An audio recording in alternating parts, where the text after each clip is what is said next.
वो दर्जन बार महीनों से सदा मुमताज लगता है। वो दर्जन बार महीनों से सदा मुमताज लगता है। नवंबर किस लिए आखिर हमेशा खास लगता है। बहुत सहमी हुई सुबहें, उदासी से भरी शामें,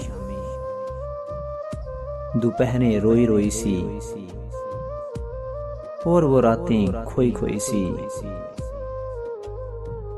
गरम दबेज हवाओं का वो कम रोशन उजालों का,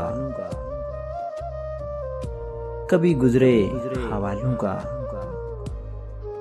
कभी मुश्किल सवालों का, बिछड़ जाने की मायूसी। नवंबर इसलिए शायद हमेशा खास लगता है। वो दर्जन बार महीनों से सदा मुमताज लगता है।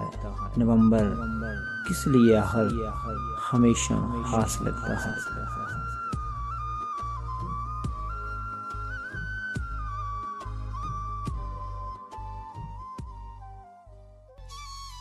जे थानू साडा channel best of the poetic quotation पसंद आया तो प्लीज़ साडियां वीडियोज़ नूं लाइक करो, शेयर करो, कमेंट करो ते सब्सक्राइब करना ते भुलना ही नहीं ना तुसी।